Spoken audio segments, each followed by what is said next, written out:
बिस्मिल्लाहिर्रहमानिर्रहीम। अस्सलाम वालेकुम नाज़रीन, आप देख रहे हैं प्रोग्राम पब्लिक ओपिनियन और मैं हूं आपके साथ ज़रिया इरफान। नाज़रीन, ईरानी सदर मसूद पज़ेश्कियान अपने अहम दौरे पाकिस्तान पर लाहौर पहुंच चुके हैं। मशरिक़ वस्ता में हालिया कशीदगी, जंगबंदी और ईरान अमरीका टेक्निकल मुज़ाकरात के पहले मरहले के बाद ये उनका किसी भी मुल्क का पहला गैर मुल्की दौरा है जिसे सिफारती हलकों में गैर मामूली अहमियत दी जा रही है। ये वो दौरा महज एक रस्मी सिफारती सरगर्मी नहीं बल्कि इस बात का वाज़ेह इशारा समझा जा रहा है कि ईरानी क़यादत खित्ते में अमन कशीदगी के खात्मे और सिफारती राबतों के फ़रोग़ के लिए पाकिस्तान के किरदार को कद्र की निगाह से देखती है। ईरानी सदर का ये दौरा पाकिस्तान की कामयाब सिफारती कोशिशों और सिविलो अस्करी क़यादत की बसीरत के एतराफ़ के तौर पर भी देखा जा रहा है। मुबस्सिरीन के मुताबिक पाकिस्तान ने हालिया बहरान के दौरान जिस मुतवाज़न और ज़िम्मेदाराना पॉलिसी का मुज़ाहरा किया उसने इस्लामाबाद की सिफारती अहमियत में मज़ीद इजाफा किया है। सदर पज़ेश्कियान अपने दौरे के दौरान सदर आसिफ अली ज़रदारी, वज़ीर आज़म शहबाज शरीफ और दीगर आला हुकाम से मुलाकातें करेंगे, जिनमें दो तरफ़ा ताल्लुकात, इलाकाई सलामती, तिजारत, तवानाई, सरहदी सिक्योरिटी और बदलती हुई आलमी सूरत हाल पर तफसीली तबादला ख्याल मुतवक्की है। दूसरी जानिब कौमी असम्बली ने माली साल 2026-27 के विफाकी बजट की मंजूरी दे दी है और अब 1 जुलाई से नए माली साल के बाकायदा आगाज होने चला जा रहा है। बजट में दिफा, तरक्याती मंसूबों, सब्सिडी, सूबों के हिस्से और टैक्स निज़ाम से मुताल्लिक अहम फैसलों को हतमी शक्ल दे दी गई है। दिफा के लिए तकरीबन 3000 अरब रुपए, सूबों को NFC अवार्ड के तहत 8848 अरब रुपए, तरक्याती प्रोग्राम के लिए 1000 अरब रुपए, जबकि सब्सिडीज और हुकूमती अखराजात के लिए भी खती रकूम मुख्तस की गई हैं। इस दौरान मुल्की सियासत में एक दिलचस्प पेशरफ्त गिलगित बल्तिस्तान में सामने आई, जहां पीपल्स पार्टी के अमजद हुसैन एडवोकेट बिला मुकाबला वज़ीर आला मुंतखब हो गए और हैरान कुन तौर पर मुस्लिम लीग नून ने भी उनकी हिमायत की। इस पेशरफ्त ने सियासी हलकों में नई बहस छेड़ दी है। सवाल यह है कि क्या गिलगित बल्तिस्तान में पीपल्स पार्टी और मुस्लिम लीग नून के दरमियान होने वाला ये सियासी फ्रेंडली मैच महज एक वक्ती इंतजाम है या फिर दोनों इत्तेहादी जमातों के दरमियान मौजूद इख्तलाफात वाकई खत्म हो रहे हैं? क्या ये ताउन मुस्तकबिल की कौमी सियासत पर भी असरअंदाज होगा और बजट की मंजूरी के बाद हुकूमत को सियासी और मुआशी इस्तेहकाम मिलेगा या फिर नए चैलेंज जन्म लेंगे? यही हमारे टॉपिक्स हैं जिस पर डिस्कशन होगी साराना साहब से, हमाद हसन साहब और अब्दुल्ला हमीद गुल साहब ये प्रोग्राम में हमें ज्वाइन कर रहे हैं। जी अब्दुल्ला हमीद गुल साहब, डेफिनेटली एक हिस्टोरिक मोमेंट है पाकिस्तान के लिए। एक तरफ पाकिस्तान अपनी खिदमात पेश करता है, सालसे का किरदार अदा करता है, जनेवा में जाके शिरकत इख्तियार करता है, फिर ठीक वहाँ से अपनी यूं कह लीजिए कि मसरूफियात ख़त्म करने के बाद प्राइम मिनिस्टर साहब पाकिस्तान पहुँचते हैं और आज ईरानी सदर जो हैं वो भी पाकिस्तान जो है आकर पाकिस्तान का शुक्रिया अदा कर रहे हैं। लेकिन आप इसको सिर्फ एक रस्मी मुलाकात तस्वुर करेंगे? आपका तज्जिया क्या कहते हैं इस बारे में, या ये स्ट्रेटेजिक डिप्लोमेसी का आपको कोई एक यूं कह लीजिए कि शाखसाना मालूम होता है? ये स्ट्रेटेजिक डिप्लोमेसी का एक ये हिस्सा है ईरानी सदर का पाकिस्तान आना फौरी तौर पर उस मुआहदे की साइनिंग के बाद? देखिए, जहाँ तक ताल्लुक है एक पाकिस्तान आना, आप आज सिर्फ उनका आना ना देखें बल्कि ये भी गौर करें कि 7 मुहर्रम के दिन एक ईरान के सदर अपने मुल्क को छोड़ के यहाँ तशरीफ ला रहे हैं। ये एक बहुत बड़ी अलामत है और इसको समझने वाले समझते हैं। अब मसला यहाँ ये है कि उन्होंने तो अपना हमेशा से पलड़ा आपके तरफ ही झुकाए रखा, लेकिन क्या पाकिस्तान उससे फायदा उठाना चाहता है? जो तकरीबन बताया गया है कि $20 ट्रिलियन की मादनियात और सिर्फ तेल और गैस के ज़खायर वहाँ मौजूद हैं। दुनिया के तीसरे नंबर के तेल के ज़खायर और दुनिया के दूसरे नंबर के गैस के ज़खायर ईरान के पास मौजूद हैं, जिससे पाकिस्तान अगर सिर्फ तिजारत, तवानाई के शोबे में और दीगर पेट्रोकेमिकल्स के शोबे में काम करे तो तकरीबन 23 से 36 बिलियन डॉलर सालाना हम हासिल कर सकते हैं। और सिर्फ यही नहीं बल्कि डॉलर जो है, जो कि पाकिस्तान में रुपए की कमी नहीं बल्कि डॉलर की कमी है, और डॉलर जो होते हैं वो आपका तकरीबन 90% डॉलर ऑयल ट्रेड के अंदर चला जाता है, LNG के ऊपर चला जाता है। तो पाकिस्तान में डॉलर हमेशा मुस्तहकम रहता है, मजबूत रहता है। लेकिन अब अगर ईरान के साथ आप ये करना शुरू कर दें तो वो डॉलर में नहीं बल्कि आपके साथ अपने करेंसी के अंदर या आपकी करेंसी में या बार्टर ट्रेड में वो डील करना चाहते हैं। अगर आप ये डील करेंगे तो घर का डॉलर घर में रहेगा, जिससे 1 माह के अंदर डॉलर 100 रुपए कम हो जाएगा। मेरे पास पूरी कैलकुलेशन मौजूद है। लेकिन मुझे ये बताइए अब्दुल्ला साहब, चूंकि आप इस्लामाबाद की गिरदोनवा में मौजूद है, पिंडी के रहने वाले हैं और पिंडी में तो फिर बहुत बड़े बड़े फैसले हो रहे होते हैं, मुझे ये बताइएगा कि आपकी अपनी एक्सपेक्टेशंस क्या हैं आज के दौरे से? जैसे आपने कहा ना कि 20 ट्रिलियन की मादनियात, तीसरे नंबर के तेल के ज़खायर और दूसरे नंबर के गैस के ज़खायर, क्या कुछ आज अहम पेशरफ्त भी मुतवक्के हो सकती हैं? क्योंकि अमेरिका की तरफ से तो इक़्तिसादी पाबंदियां हटाई जा चुकी हैं, सिर्फ चंद 4 से 5 ममालिक हैं कि जिसके ऊपर उन्होंने कहा है कि ईरान अपनी क्या कहते हैं तेल को या गैस को या दीगर और ज़खायर को वहां पे ट्रेड नहीं कर सकता। एटलीस्ट अल्हम्दुलिल्लाह पाकिस्तान अब उस लिस्ट में नहीं है कि हम ट्रेड ना कर सके ईरान के साथ। देखिए राना साहब यहाँ बैठे हुए हैं, उनको पता है कि जब दौरान जंग ईरान पर से पाबंदियां उठाई गई थी और रूस पे से तेल के लिए, तो पाकिस्तान ने उस टाइम पे मुआहदात क्यों नहीं किए थे? अगर हम कर लेते तो जिनके मुआहदात चल रहे थे, हमारा तो हुर्मुज से कोई ताल्लुक ही नहीं है, 900 किलोमीटर लंबा बॉर्डर ईरान के साथ है, हम वहीं से मंगवा सकते थे, लेकिन हमने नहीं किया। असल दो बातें बड़ी अहम है, क्योंकि हम एक सीरियस गुफ्तगू कर रहे हैं तो मेरे ख्याल में हमें उसके ऊपर ही देखना चाहिए। सबसे बड़ा अहम मामला ये है कि पहले हम क्यों नहीं कर सकते थे, बावजूद इसके कि ये मादनियात, ये वसाइल, ये तमाम अपॉर्चुनिटीज हमारे डोर स्टेप पे मौजूद थी। इसलिए क्योंकि हम दुनिया की इक्तिसादी पाबंदियां थी, उसके अंदर जो बड़े सरमायाकार थे वो डरते थे, घबराते थे, बैंक इंश्योरेंसेस जो थी वो नहीं दी जाती थी। इसी तरीके से पाकिस्तान की जो पॉलिसियां थी उनके अंदर तसलसल नहीं था। इसी तरह से सूबों के आपस में तकसीम और पावर का जो एक तकसीम का अमल है वो समझ नहीं आता था, जिसकी वजह से बिजनेसमैन डायरेक्ट अफेक्ट होता था।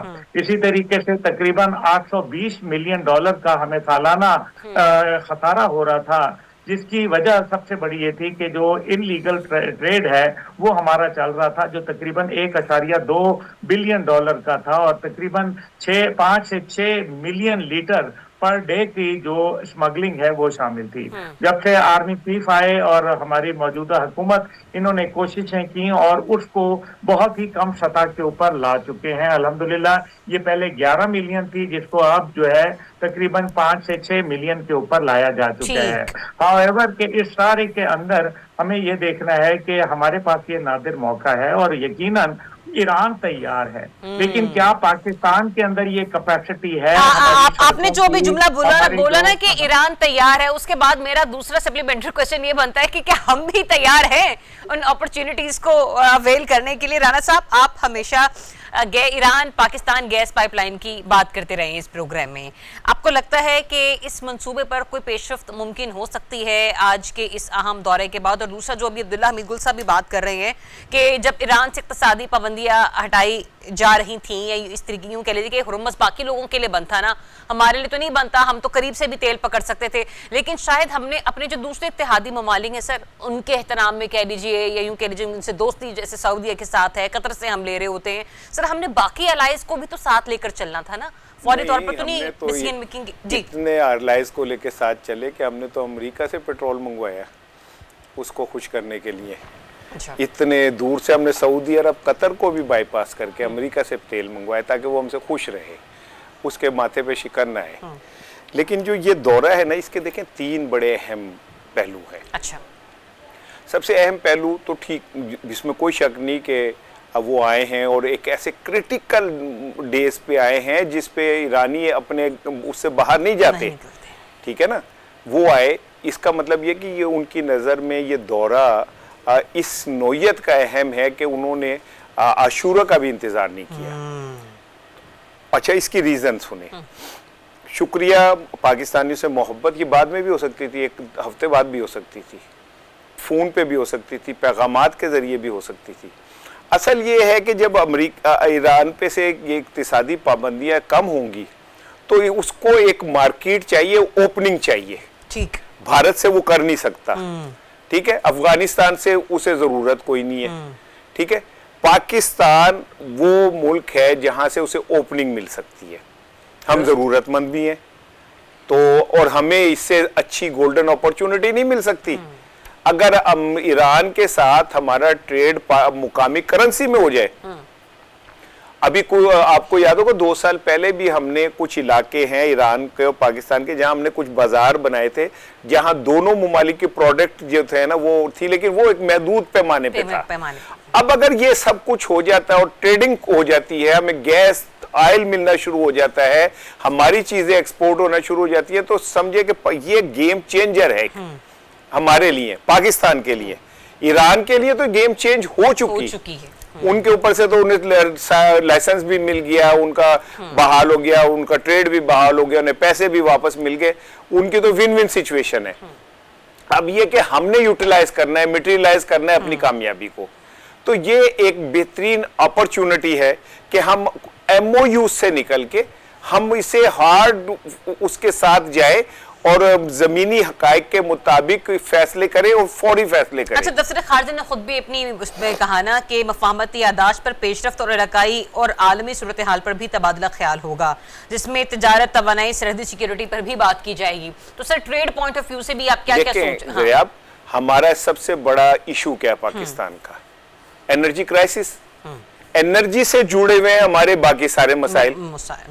एनर्जी हमारे पास होगी, बिजली सस्ती होगी, पेट्रोल सस्ता होगा, इंडस्ट्री जो है बढ़ेगी, कारोबार को वो तकवीयत मिलेगी, तो पूरी दुनिया एनर्जी के साथ खड़ी। अमेरिका क्यों पेट्रोल वाले मुमालिक पे कब्जा करता है? आप कभी नोट करें, वेनेजुएला में घुस के बदमाशों की तरह उसने जाके उनके सदर को उठा लिया क्योंकि वहां कब्जा करना था। लीबिया के ऊपर कजाफी को मरवा दिया क्योंकि वहां पे पेट्रोल पे कब्जा करना था। इराक के अंदर उन्होंने एक जाली जंग शुरू की कि इसके पास तो बड़े खतरनाक कीमियावी हथियार है, बाद में कहा नहीं है और वहां पे कब्जा करना था। ठीक है, इसके बाद मिस्र पे उनका कब्जा है, तो जो तेल पैदा करने वाले मुमालिक है उनके ऊपर बाहुकूक रुक उन्होंने कब्जा किया हुआ है। और आखिरी चीज दौरे की जो बड़ी इंपॉर्टेंट है ना, वो ये है कि अभी मुआहदा हुआ नहीं है ईरान और अमेरिका का, अभी मुआहदे के ऊपर पेशरफ्त हो रही है। लेकिन सर फिर भी देखें ना, 60 रोज के लिए इक्तिसादी पाबंदियों का हटाया जाना, ये भी एक यूं कह लीजिए कि हम लोगों के लिए या दीगर और ममालिक के लिए, जैसे आपने कहा ना कि हम जरूरतमंदों में से हैं, एनर्जी पॉइंट ऑफ व्यू से अगर देखा जाए तो हमारे लिए, हम आज नहीं फायदा उठाएंगे इन चीजों से तो कब उठाएंगे? नहीं, मैं कुछ और कह रहा हूँ। वो मैंने वो इक्तिसादी पहलू पे तो बात कर ली कि हमें गोल्डन अपॉर्चुनिटी है। मैं ये कह रहा हूँ कि इस दौरे का तीसरा अहम पहलू जो है वो ये है कि जो मुआहदा होना है 60 दिनों में, उसमें अभी बहुत सारी पेशरफ्त होनी है। अभी MOU साइन हुआ है, अभी दोनों तरफ की कमेटियां बैठी हुई हैं, वर्किंग कमेटीज हैं, वो अपनी सिफारिशात या अपनी तबादले, गुफ्तगू चीजें, इसमें पाकिस्तान का रोल बहुत अहम है। ठीक, हम वो मुल्क हैं जो दोनों के दरमियान, नहीं यार ये बात ऐसे नहीं ऐसे कर लें, नहीं यार ये बात नहीं ऐसे कर लें, ताकि चीजें करीब आए।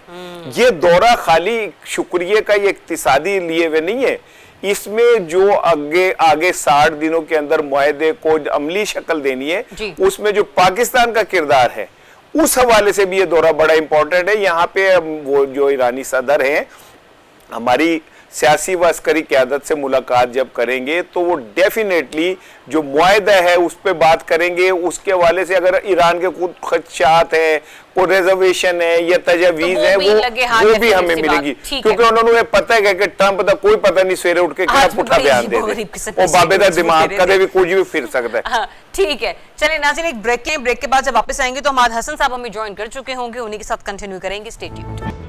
जी, वेलकम बैक वंस अगेन। नाज़रीन, ब्रेक के बाद हमाद हसन साहब भी हमें ज्वाइन कर चुके हैं। हमाद साहब, बहुत शुक्रिया आपके वक्त का। हमाद साहब, इस्लामाबाद में मौजूद हैं आप। आज दोपहर ईरानी सदर पहुंचे हैं, बड़ा बेहतरीन और शायान शान उनका इस्तकबाल किया गया, पाकिस्तान की तरफ से मेहमान नवाजी की जा रही है। क्या कुछ एक्सपेक्टेशंस हैं इस्लामाबाद में रहने वाले हमारे बड़ों की, और क्या कुछ हो सकता है? क्योंकि दफ्तर खारजा ने तो अपनी ब्रीफिंग में बताया कि मुफाहमती यादाश्त पर पेशरफ्त, इलाकाई और आलमी सूरत हाल पर भी तबादला ख्याल होगा, फिर तिजारत, तवानाई, सरहदी सिक्योरिटी पर बातचीत होगी, और फिर जो हमारे दो हैं अब्दुल्ला हमीद गुल साहब, साराना साहब, इनकी भी एक्सपेक्टेशंस बहुत हाई हैं कि अब नहीं तो फिर कब? ईरानी प्रेसिडेंट का जो मौजूदा दौरा है ना, तो तमाम सिनेरियो को हम नज़र में रखेंगे कि हुआ क्या। पहली बात तो ये कि ईरान के साथ हमारे कुछ तहफ़्फ़ुज़ात थे, यानी बलूचिस्तान के अंदर जो सूरत हाल थी या जो इंडियन प्रॉक्सीज़ बलूचिस्तान में आते रहे, तो उन हवालों से हमारे बहुत से तहफ़्फ़ुज़ात थे। لیکن جب مشکل وقت آیا ایران کے حوالے سے تو پھر ایران کے بہت سارے جو قریبی دوست تھے وہ دکھائی نہیں دیے تھے. دکھائی دیا تو پاکستان دکھائی دیا, کوئی اور ملک دکھائی نہیں دیا. اور یہ ایک بہت اعصاب شکن سفارتکاری تھی, یہ بہت مشکل سفارتکاری تھی, کیونکہ دونوں وہ ممالک تھے جو ہمسایہ ممالک بھی نہیں ہیں نصف صدی سے, جن کے سرے سے سفارتی تعلقات بھی نہیں تھے, ایک دوسرے سے دوری بھی تھی, اور ہر حوالے سے تصادم ہی تصادم تھا. ایران آئسولیشن میں تھا. تو اس جنگ کو روکنا اور اسے پھیلنے سے روکنا اور اسے بہتری اور مثبت سمت میں موڑنا ایک انتہائی مشکل کام تھا, لیکن پاکستان نے یہ مرحلہ عبور کر لیا.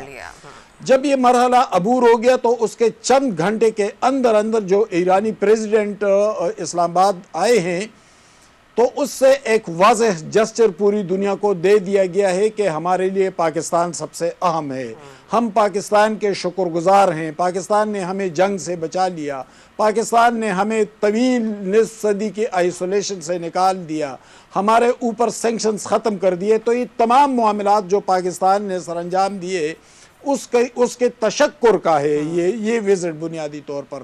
لیکن اس میں سے پھر مستقبل کی راہیں بھی متعین ہوں گی. مستقبل کی راہیں میں 2T کا لفظ استعمال کرتا ہوں. 2T یعنی ٹیررزم اور ٹریڈ. اچھا, ایک تو ٹیررزم کے حوالے سے ایران کے ساتھ پاکستان کی کوارڈینیشن بڑھے گی. بلوچستان میں ہمیں مشکل صورتحال درپیش ہے, وہاں پر BLA, وہاں پر سیپریٹسٹ موومنٹ ہیں, حملے کر رہے ہیں, گوریلا وار ایک طرح سے لڑ رہے ہیں, دہشت گردی کر رہے ہیں. تو ظاہر ہے کہ ساتھ ہی ایران کا بارڈر بھی ہے تفتان پہ, تو ایران بہت مدد کر سکتا ہے اس حوالے سے. پاکستان اور ایران مشترکہ کوارڈینیشن آگے بڑھا کر اس مسئلے پر بھی قابو پا سکتے ہیں. اس ٹیررزم پر اگر قابو پایا جائے تو پھر سیکنڈ فیز ہوگا ٹریڈ کا. ٹریڈ کے حوالے سے دیکھیں پاکستان کو توانائی کے مسائل کا سامنا ہے. یعنی ہمارے پاس گیس کی کمی ہے, تیل کی کمی ہے, بجلی کی کمی ہے, اور ان تمام چیزوں کے لیے گیس اور تیل درکار ہوتی ہے توانائی کے لیے. ایران ایک بڑا رچ کنٹری ہے, اس حوالے سے 45 لاکھ ان کا پر ڈے پروڈکشن ہے. تو دیکھیں ایران اگر اس حوالے سے پاکستان کے ساتھ دوسرے فیز میں یعنی ٹریڈ کے معاملات پر آگے بڑھے تو پاکستان کے پاس ہیوی انڈسٹریز موجود ہیں, فیصل آباد میں, لاہور میں, کراچی میں. ایران کے پاس یہ چیز قدر کم ہے, اور اوپر سے وہ نصف صدی سے آئسولیشن میں بھی تھے. اب ایران کی توانائی اور پاکستان کی انڈسٹری, تو پھر بیچ میں چند گھنٹوں کا فاصلہ ہے. ایران ہمارا ایک نائبر کنٹری ہے. دونوں ممالک یعنی پورا خطہ آگے کی طرف معاشی طور پر بھی بڑھ سکتا ہے, ٹیررزم پر بھی قابو پا سکتا ہے, امن کی صورتحال بھی بہتر ہو سکتی ہے. تو یہ دورہ گو کہ ایک سمبولکلی ہے, ایک علامتی طور پر ایک اوپننگ ہے, لیکن اسی اوپننگ میں سے مستقبل کے امن کے اور ٹریڈ کے راستے متعین ہوں گے. ویری پریسائز, میں صرف آپ سے یہ جاننا چاہ رہی ہوں, ہمارے صاحب آج کے روز کچھ آپ کو اعلانات متوقع نظر آ رہے ہیں؟ دیکھیں اعلانات تو فوری طور پر کسی بڑے اعلان کی توقع ہم نہیں کر سکتے, کیونکہ ابھی چند گھنٹے پہلے تو ایران آئسولیشن سے نکلا ہے, اور یہ پہلا دورہ ہے وہ بھی چند گھنٹے کا ہے. یہ تو ابھی اوپننگ ہے. دیکھیں گوادر جو ہے وہ ایران کو انتہائی نزدیک پڑتا ہے, اور گوادر پر دنیا کا ایک بڑا ٹریڈ سی پیک پر آنے والا ہے. تو ایران جو مستقبل میں اپنے مصنوعات خصوصاً اپنے پیٹرو مصنوعات اور تیل اور گیس اگر بیچنے گوادر پہ آ جائے تو ایران کو بھی بڑے فوائد ہوں گے, اور پاکستان بھی ٹیکس کلیکشن کی مدد میں بہت بڑا زر مبادلہ پاکستان کو ملے گا. ٹھیک ہے, ہمارا سا پوائنٹ آپ کا آ گیا. بہت شکریہ اس معاملے پر گفتگو کرنے کے لیے. ناصر, ایک بڑی اہمیت کا حامل یہ دورہ سمجھا جا رہا ہے ڈپلومیٹیکلی پوائنٹ آف ویو سے دیکھا جائے, پاکستان کی فارن پالیسی یا ایران کی فارن پالیسی کو دیکھا جائے, اور ابھی بہت ساری چیزیں ایسی ہیں جو کہ بھی ایران نے بھی ڈیسائیڈ کرنی ہیں کہ اس نے معاملات کو کیسے لے کر چلنا ہے. بٹ وی آر ہوپنگ کہ پاکستان کے لوگوں کو اور ایران کے لوگوں کو باہمی تجارت کرنے کا پہلے سے کئی زیادہ اور بھرپور طریقے سے موقع ملے. ناظرین, یہاں تک تو ہم لوگ حکومت کی سول اچیومنٹ کو دیکھ ہی رہے ہیں. ایک اور مائل سٹون ہے جو کہ آج आज गवर्नमेंट ने अचीव कर लिया है भरपूर किस्म के टैक्सेस के साथ वफाकी बजट 2026 और 27। डेफिनेट सी बात है, काफ़ी सारी सब्सिडीज़ भी अनाउंस की गई हैं, उसमें 1091 अरब रुपए की, और सिविल हुकूमत के जो खर्चात हैं उसके लिए 1071 अरब रुपए मंजूर किए गए हैं। अब्दुल्ला मिर्गुल साहब, कुछ माइनस प्लस भी किया गया है नए टैक्सेस के हवाले से, लेकिन मुझे ये बताइएगा जरा, मैं इससे आपसे जान लेती हूँ कि 1 जुलाई से इंपोर्टेड नए और पुराने मोबाइल फोन पर पीटीए टैक्स की अदायगी किस्तों में की जा सकेगी, तनख्वाहदार तबके और जायदाद के लेन देन पर टैक्स की नई शर्तें जो हैं वो नाफिज होंगी, और फिर सेक्शन 151B के तहत सोशल मीडिया प्लेटफॉर्म से हासिल आमदन पर 5% विदहोल्डिंग टैक्स होगा। ये कुछ ऐसी चीजें हैं जो कि इन टैक्सेस में रखी गई हैं, कहीं को सब्सिडाइज किया गया है और कहीं को एलिवेट कर दिया गया है। अब आप इतनी बड़ी सिफारती कामयाबी के बाद हुकूमत की इस इकोनॉमी पे जो गिरफ्त है, यूं कह लें कि इकोनॉमिकल कामयाबी जो है, उसको कैसे देख रहे हैं? बजट मंजूर करवाना डेफिनेटली हुकूमत के लिए एक टास्क तो था 2/3 मेजोरिटी के बावजूद। जी बिल्कुल बेहतरीन मेरे ख्याल में बजट है जी, और ये भी मैं इनका शुक्रगुजार हूँ कि सांस के ऊपर टैक्स नहीं लगाया, वरना अभी बातों करते हुए आपके साथ इतना टैक्स मेरा लग जाता। देखिए, ये तो चले एक वो लाइटर नोट पे है, रियलिटी ये है कि सारे बजट के अंदर प्रोडक्शन इंप्रूव करने के लिए क्या तरीका कार बताया गया है। सही। और अगर जब कोई मुल्क प्रोड्यूस नहीं करेगा तो फिर आप सर्विस इंडस्ट्री पे जो मर्जी टैक्सेशन लगा दें, उससे तो काम नहीं बनेगा। अमेरिका का जो सबसे बड़ा तुर्रा था 1890 के बाद, वो ये था कि उन्होंने दुनिया की ग्लोबल इकोनॉमी नंबर 1 इसलिए बने क्योंकि वो दुनिया की हर चीज 65% दुनिया की पैदावार जो थी वो अमेरिका में हो रही थी, और यही वजह उनका जो है वो नंबर 1 इकोनॉमी बनने का वजह बना। अब जो चाइना है उसको भी आप देखें, वो प्रोडक्शन के ऊपर है। पाकिस्तान के अंदर 35% इंडस्ट्री बंद हो गई है, और जिससे लाखों लोग मुतासिर हुए हैं बराह रास्त, और करोड़ों हुए हैं जो मेरे ख्याल में उनसे मुंसलिक थे।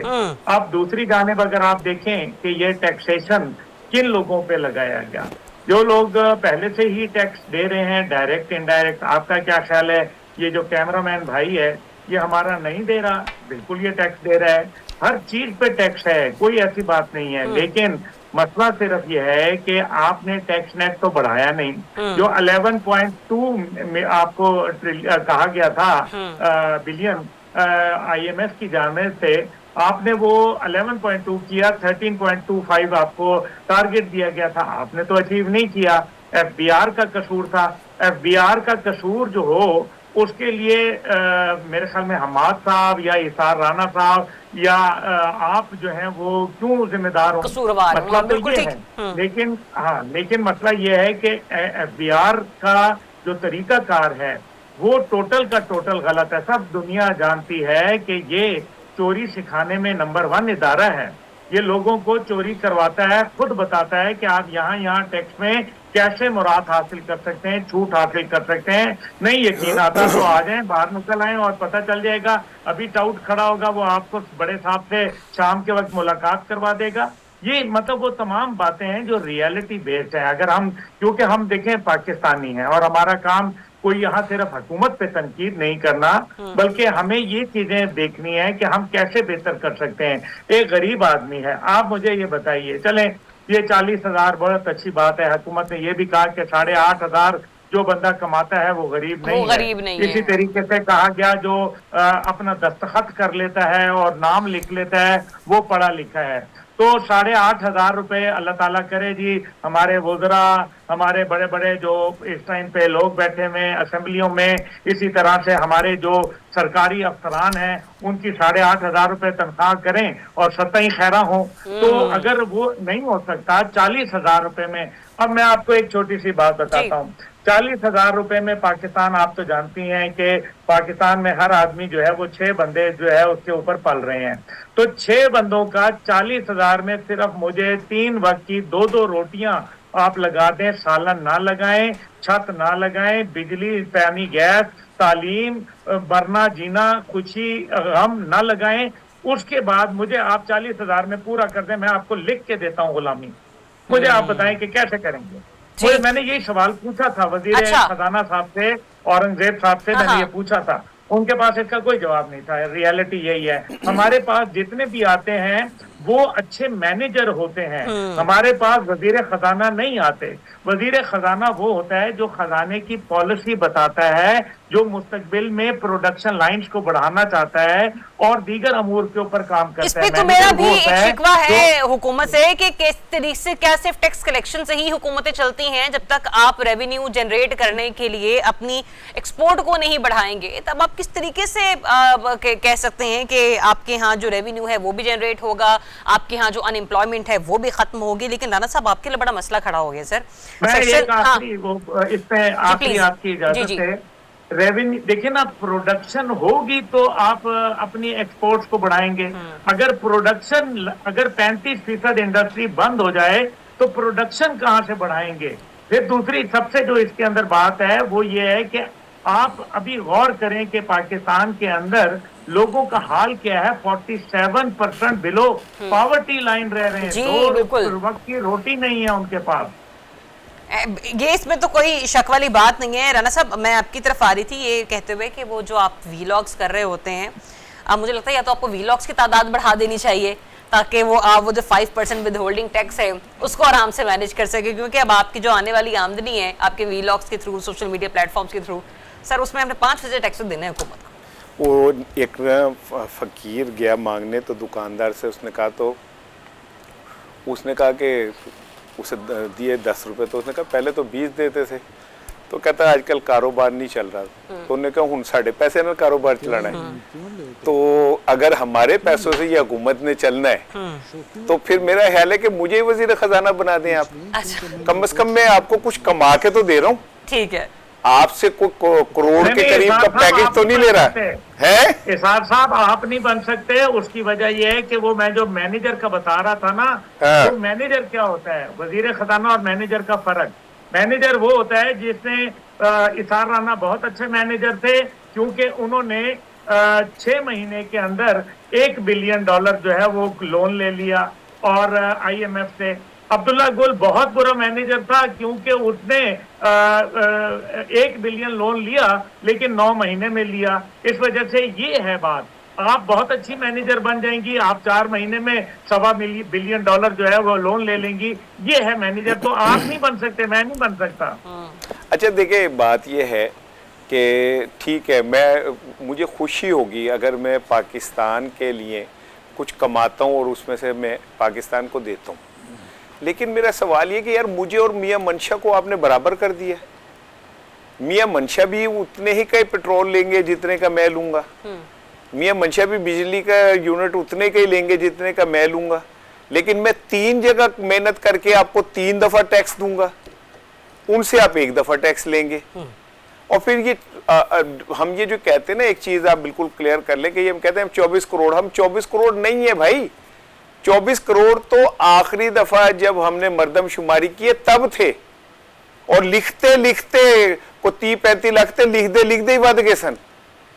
अब हमको 28-29 करोड़ की आबादी है, और इस 28-29 करोड़ के अंदर 65 से 70 लाख के करीब लोग टैक्स देते हैं, जिनमें मैं शामिल हूं, आप शामिल हैं, या माद भाई शामिल है, अब्दुल्ला भाई शामिल है, क्योंकि हमारे पास भागने का रास्ता कोई नहीं है, इसलिए हम टैक्स देते। मैं जहां काम करूंगा वहां टैक्स देना पड़ेगा।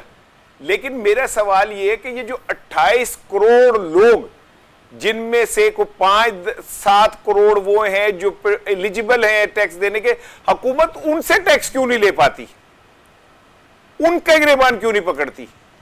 और फिर ये कि अभी अब्दुल्ला भाई ने बताया कि हमको तकरीबन 40% लोग खते गुर्बत से नीचे हैं। अब ये खते गुर्बत से नीचे सुन ले, क्योंकि हमने 8,500 वाले को कहा कि ये खते गुर्बत से नीचे नहीं है। अगर हम उसको फार्मूले को शामिल करें तो 70% लोग खते गुर्बत से नीचे हैं। अब अंदाजा करें आप इस बात से कि इतनी खूबसूरत ये जमहूरियत है, मेरा दिल करता है इसका एक पप्पा इधर से लूं, एक इधर से लूं, कि आप हक बात नहीं कह सकते। आपके ऊपर जो बैठे हुए लोग हैं, उन्होंने इस सिस्टम को इस ताकत से हाईजैक कर लिया है, वो कहते हैं हम लूटेंगे, मारेंगे, तुम्हें चीखने भी नहीं देंगे, तुम्हारी आवाज भी नहीं निकलने देंगे। तो इतनी सफोकेशन से कब तक आप इस सिस्टम को चला सकते हैं? اور اس کے باوجود جو فرینڈلی جہاز نہیں بولا درمیان میں آپ بول گئے رانا صاحب. عبداللہ صاحب آپ کیوں ان کی مشکلیں بڑھانا چاہ رہے ہیں؟ ہاں یہ دیکھیں نا, مجھے منع کر دیا ذریعہ نے کہ بس کریں اور عبداللہ بھائی جو ہے نا جان کے چاہ رہے کہ سہارانہ جو ہے نا آزادانہ بات نہ کرے, پروگرام نہ کرے. چلے مجھے ایک بریک لینی, بریک کے بعد جب آتی ہوں تو میں ہمارا opinion لیتی ہوں سر, آگے آپ کا opinion لیتی ہوں. Stay tuned. جی ویلکم بیک ونس اگین. ناظرین, نئے مالی سال کے لیے 1 جولائی سے فائنانس بل میں نئے ٹیکس انٹروڈیوس کروائے گئے ہیں. وہ الگ بات ہے یہ ٹیکس واضح طور پر سامنے نہیں آئے, لیکن اگر آپ کاروباری حضرات سے معلوم کریں یا ان سے جاننے کی کوشش کریں تو وہ کہتے ہیں بہت سارے ایسے ٹیکسز ہیں جو بغیر کسی نوٹس کے ہمارے اوپر جو ہیں وہ نافذ کر دیے جاتے ہیں اور پکڑا دیا جاتا ہے کہ جی یہ اتنا ہے اور آپ نے ٹیکس دینا ہے کیونکہ آپ نے بورڈ اتنا بڑا لگا رکھا ہے یا اس کی ڈائمنشنز تھوڑی چینج ہیں. لیکن کاروباری تجارتی سرگرمیوں میں رہنے والے لوگوں کو یہ معلوم نہیں ہے کہ یہ ٹیکس امپلیمنٹ کب ہوا, یہ کب نافذ العمل ہوا, یہ انٹروڈیوس کب ہوا.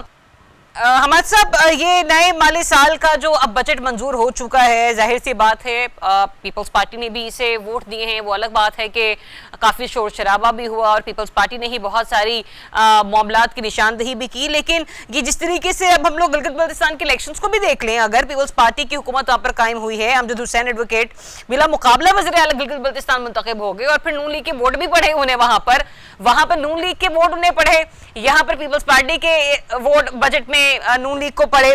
فرینڈلی میچ کہیں گے آپ اسے, یا پھر یہ کہیں گے کہ جتنے بھی قدورتیں تھیں, اختلافات تھے, وہ سب کے سب ملیا میٹ ہو گئے, ختم ہو گئے؟ اختلافات تھے کہاں؟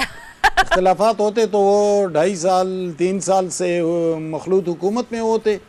مخلوط حکومت میں کچھ تحفظات ہوتے ہیں لیکن کوئی ایسے اختلافات نہیں ہوتے. اختلافات ہوتے مرکز میں ان کی حکومت ہے, آصف علی زرداری صاحب پریزیڈنٹ ہے, شہباز شریف صاحب پرائم منسٹر ہیں, بات ختم. مریم نواز وزیر اعلیٰ پنجاب میں, مراد علی شاہ صاحب سندھ میں وزیر اعلیٰ, تو کوئی اختلاف کہاں پر ہے؟ سپیکر ایاز صادق صاحب, چیئرمین سینٹ یوسف رضا گیلانی صاحب, دونوں پارٹیوں کی برابر نمائندگی ہر جگہ موجود ہے, تو اختلاف کہاں ہے؟ رہی بات گلگت بلتستان کی, تو گلگت بلتستان میں تو مجھے ایسے محسوس ہو رہا ہے جیسے سیاسی قوتوں نے غیر سیاسی قوتوں کو شکست دی ہے. اچھا, کیسے شکست دی؟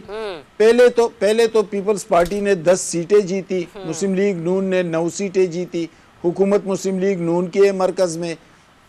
عمومی طور پر کشمیر اور گلگت بلتستان میں وہ سیاسی جماعتیں جیت جاتی ہیں جن کو مرکز کی آشیرواد حاصل ہو. مرکز میں تو شہباز شریف مسلم لیگ نون کی حکومت تھی, پھر کیوں نہیں جیتے, پیپلز پارٹی جیتی. ایک بات تو یہ ہے. دوسری بات یہ ہے کہ جو آزاد ممبران تھے وہ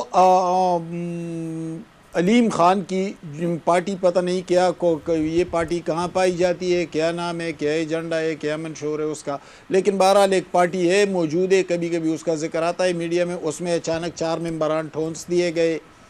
وہ ممبران لیکن آپ کو تو خوش ہونا چاہیے نا حماد صاحب, آپ میرے ساتھ پروگرام میں موجود تھے اسی ہفتے کے, آپ نے کہا مزہ تو تب آئے گا, نہیں گزشتہ ہفتے کے, آپ نے کہا مزہ تو تب آئے گا نا کہ جب یہ تمام سیاسی جماعتیں یکمشت ہو جائیں گی اور متحد ہو جائیں گی. تو دیکھیے ہو گئی, غیر سیاسی قوتوں کو شکست مل گئی. یعنی انہوں نے میرے مشورے پر عمل کیا, ایسے ہی لگ رہے مجھے. یہ بھی خوشی کی بات ہے کہ ہماری بات بھی کسی نے سن لی. لیکن بہرحال خوشائند ہے. اگر پیپلز پارٹی اور مسلم لیگ اکٹھے ہوئے تو خوشائند ہے, بلکہ میں کہتا ہوں کہ پی ٹی آئی کو بھی اس میں شامل کر لے. سیاسی جماعتوں کو چلنا چاہیے. اگر حکومت میں بھی ہے, گلگت بلتستان میں مسلم لیگ نون حکومت کا بھی حصہ ہے, ووٹ بھی دیا اور اپوزیشن میں بھی بیٹھے ہیں, تو یہ کچھ عجیب سا مخمصہ ہے جو کم از کم مجھ جیسے آدمی کو تو سمجھ نہیں آئی کہ یہ معاملہ کیا ہے کہ ایک طرف آپ حکومت کو ووٹ دیتے ہیں, دوسری طرف آپ اپوزیشن لیڈر بنتے ہیں. بھائی بننے دے پھر پی ٹی آئی کا اگر ایک ووٹ بھی ہے یا کوئی اور ہے, علیم خان والا وہ جو ریڈی میڈ اس کو ملے ان کو بننے دے. لیکن اپوزیشن بھی قبضہ کر لیا, حکومت بھی قبضہ کر لیا, تو عجیب سا معاملہ ہے. لیکن جو ہماری جمہوریت کی درگت بنی ہے تو ظاہر ہے پھر اسی طرح کے ٹھیک ہے. عبداللہ بالکل صاحب آپ اپنا پوائنٹ آف ویو دے دیجئے. ये देखें, अभी तो आप देखिए कि पहला असूल ये है इलेक्शन कमीशन का कि अगर आपकी एक सीट भी ना हो तो फिर आप ऐसा कुछ नहीं कर सकते, यानी कि आपके मेंबर मुंतखब नहीं हो सकते। ये ऐसा ही है कि एक आदमी था और उसने कहा कि वो दुकान पे गया टेलर की, उसने पूछा कि कोट की सिलाई कितनी लेते हो, उसने कहा 5,000। उसने कहा तो बटन की कितनी लेते हो, उसने कहा बटन की 200। तो उसने कहा मुझे इस बटन के ऊपर एक कोट टांग दो। तो ये आपके पास बटन भी नहीं है और आप कोट टांगने चले हैं, तो ये तो एक मेरे ख्याल में वैसे ही इलेक्शन रूल की वायलेशन है। दूसरा, आजाद कश्मीर में भी इंशाल्लाह ताला हुकूमत बनाएगी जी इस्तेहकाम पाकिस्तान पार्टी। आप देखेंगे उनको बड़ा इस्तेहकाम तो पाकिस्तान को मिली उनकी वजह से रहा है, तो बाकी जो छोटा मोटा रह गया है वो इसार राना साहब और हमाद साहब खा रहे हैं। तो मतलब इनको असल में ये दोनों और मुझ समेत हम लोग तो जलूंदरे लोग हैं ना, हम तो सिर्फ जलन कर सकते हैं। बाकी कौन सी जमहूरियत और कौन सा जो है वो निज़ाम, यहाँ बस वही निज़ाम है जो सबको सलाम है, बस यही निज़ाम। ठीक है राना साहब, अब बात मुकम्मल कर लीजिए। देखें, पाकिस्तान में जब सुन्नी इत्तेहाद कौंसिल ने ये कहा कि ये हमारी नशिस्तें हैं, तो इलेक्शन कमीशन ने कहा कि जी चूंकि आपको जमात के तौर पे सीट ही नहीं जीते तो आपको ये मखसूस नशिस्तें कैसे मिल सकती हैं, और वो मखसूस नशिस्तें मुस्लिम लीग नून को दे दी गई। अच्छा, वहां पे एक ऐसी जमात जिसने कोई सीट नहीं जीती थी उसको 4 सीटें मिल गई, एक और आ गया है, एक खवातीन की मिल गई, एक टेक्नोक्रेट की मिल जाएगी। सिर्फ इसलिए मिल जाएगी कि इस सिस्टम में पीटीआई के लिए कोई गुंजाइश नहीं है। और ये जो दोनों राम बलराम की जोड़ी है, ये जो इलेक्शन के ऊपर एक दूसरे के बाल पकड़ के खींच रहे होते हैं, लोगों को बेवकूफ बनाने के लिए एक दूसरे के खिलाफ तकरीरें कर रहे होते हैं, एक्चुअली तो इस सिस्टम के बेनिफिशियरी दोनों हैं। और इन्हें इस बात का पता है कि अगर ये किसी दिन भी लड़े तो गब्बर आ जाएगा, और गब्बर अगर आ गया तो फिर इन दोनों की खैर नहीं है। यही वजह है कि ये दोनों जमातें आपस में लड़ेंगी भिड़ेंगी, लेकिन रल के ही खाएंगी, मिल के खाएंगी। ठीक है जी, ठीक है नाज़रीन, प्रोग्राम का वक्त खत्म हुआ जाता है, इजाजत दीजिए।